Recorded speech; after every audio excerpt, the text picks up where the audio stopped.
having so much trouble. Okay, session is being recorded now. All right, listen carefully. I can't pull up Word docs on Blackboard Collaborate. Go figure. I can pull up PowerPoints, and PDFs are my fault. We do have access to the PDFs and creating the files. I haven't taken advantage of that, but I have to download it and everything. I'll try to fix that. But in the meantime, I do have the PowerPoint up. Lab 8 is focusing on seed vascular plants, your gymnosperms and your angiosperms. So this lab hopefully will help you with the lecture that's going to be in chapter 30. Let me see something here. Okay. So I give you some background info here, okay, and some of this background info is in your lab protocol. Mainly the samples you're going to be focusing on are gymnosperms that fall under what we call the phylum Coniferophyta, but we just say in lay terms conifers, specifically a type of conifer that's best known or commonly known as a pine. And then for angiosperms, you're going to be focusing on what we call the phylum Anthophyta. That's the technical name for angiosperms. Antho means flower, and you're going to be focusing on a lily. This just gives you some background for yourself here in the PowerPoint, just in case anybody, is curious. It talks about alternation of generations and things. Let's see if we can, boy, I got a lot of background that's not in your lab. This life cycle you may need you to help. Okay, listen carefully. If you have the Word document up, make sure you read the Word document carefully, okay? I've given you some pics, and they're actually pics of the microscope of the prepared samples. You would have been doing a lot of microscope work. They're actually pics of the actual prepared slide samples that you would have looked at, okay, in the lab. Okay, unfortunately, I didn't get a chance to go back in and take better pics. These were kind of like pics I was using for the PowerPoint. The quality's not where I would have liked them to be, but they're good enough right now. So unlike the PowerPoint here, on the Word document, it will say, okay, the terms given to you in bold type, those are the terms that you need, okay, to apply to the figures that you're given. In other words, you're going to use those terms and label the figures.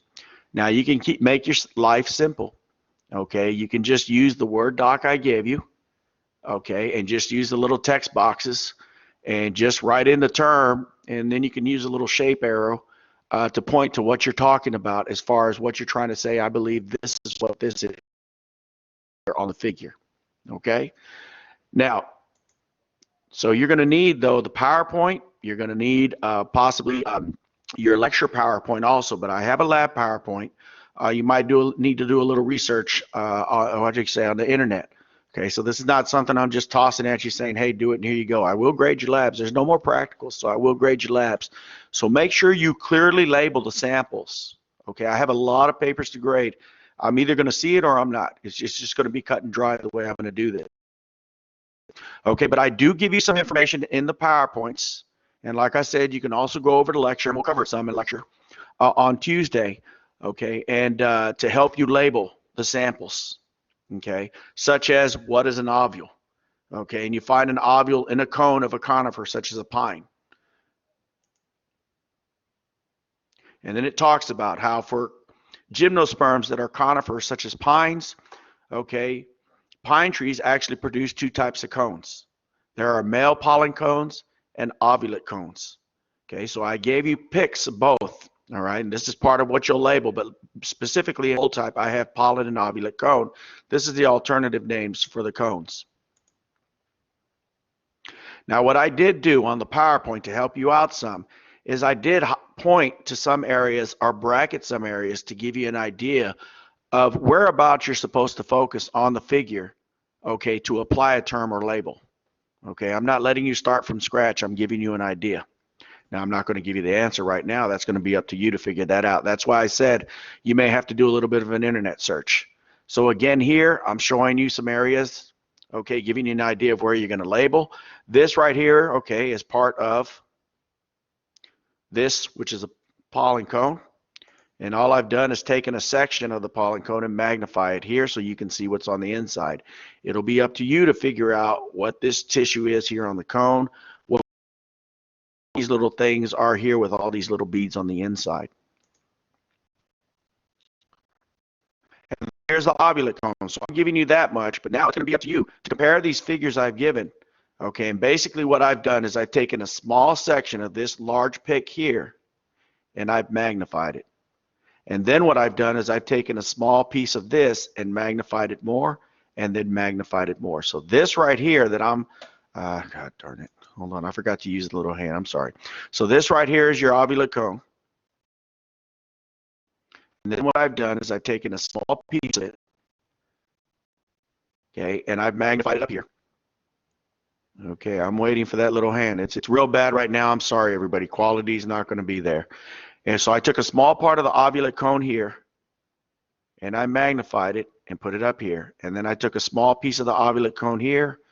Okay, now it's telling me I have a bad connection. That means it's going to get a lot worse then, because it wasn't saying I had a bad connection before and it was bad. So I took part of, say, roughly what was about roughly here, and I magnified it here.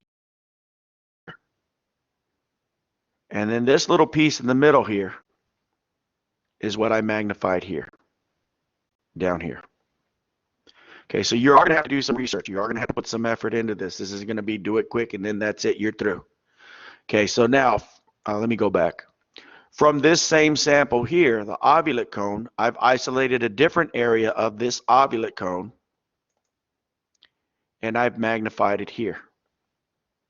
And I'm pointing to some areas to give you an idea of what you would be focusing on to label. Okay, so it's not going to be a gimme, everybody. You're going to have to put a lot of effort into doing these, labeling these structures. Some other figures I give you, such as a mature pollen from a pine. Okay, on the PowerPoint, I give you a little bit of information. Okay, so there is some information on some of these that'll help you with the labeling. Over here it says, hey, this represents a seed. So there'll be a short spot there where you're going to label a seed. There's your seed. Let me jump ahead. This is just background info. Still take a look at it. And then you reach a point where I give you pics of stems, roots, and leaves.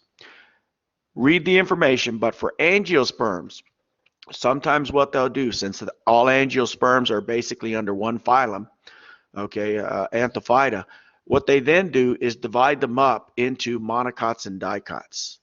Okay, and there is some difference in the structure of the tissues of those two, such as a dicot stem.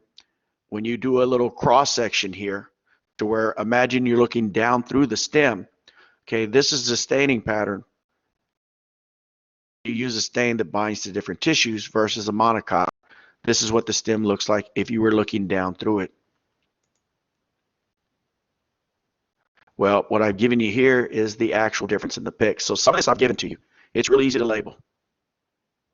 Okay, so some is gimme, some you have to find. Such as here.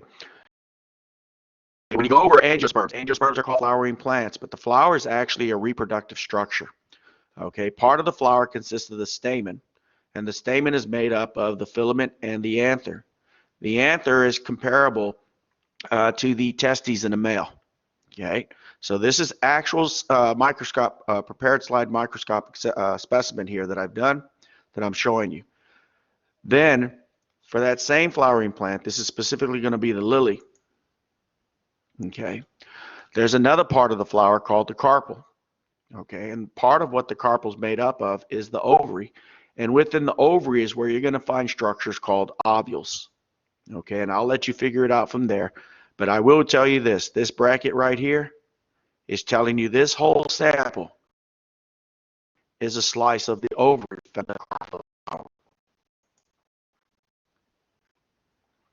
Sorry if I'm running through this, but the connection's been so bad I can't even get it to change slides right now. Okay, finally, it might have skipped some. Okay, then it's going to talk about germinated pollen. It's going to ask you to identify where the pollen tube is versus a sperm. I'll go over this on Tuesday. I'm going to have you look at this yourself, though, but you will find it in the lecture for Chapter 30 once I'm able to post it. But you can see it here. This is going to give you an idea of what you're going to label. And then you're going to label the flower. And this figure here. Now, over here it says stamen. But over here it says pistol. I put in your notes, I believe, in your lab protocol that pistol is another name for carpel. I use carpel primarily, but this was the figure I could find at the time of a well-labeled flower. But they use the old term pistol, but it goes by carpel now. And I believe I have that in your lab. And let's see.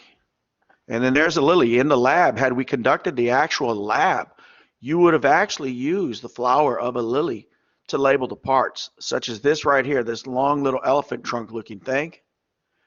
Okay, that's part of the carpel. And then these little things, these little dark colored things, these are the anthers coated with pollen. So normally that's what we would have used were the lilies, but unfortunately we can't meet in person. So listen carefully. Answer all questions and label all diagrams in the Lab 8 Word document. So just insert your answers directly there. Use text boxes, and then you can use arrows and stuff and what have not. There are also a few questions at the end. Just type in your answers. Okay. The lab reports, remember, I don't accept late lab reports. So this lab report, Lab 8 lab report, is due a week from today at 2 p.m. But that's no different than the beginning of the semester. Okay. I told y'all if y'all were late for lab, you had to go home. If a lab report was due, you had to turn it in at 2 p.m. It should actually be easier because now you just email them to me. So use your ACC email to email it to me. And yes, you can email it to me early. In my other 3 courses where we've already had lab, 2 of the 3 courses, the students just got on top of it right away, did the labs right away, and had them to me roughly 24 hours later. So I said it on the video, okay, that I posted on Sunday. The hard deadlines is in order to help y'all keep up with what's going on. Hopefully, if all goes well, by the end of this nightmare, you'll be able to rest easy and say, okay, I stayed on top of everything and I'm doing well. Are there any questions?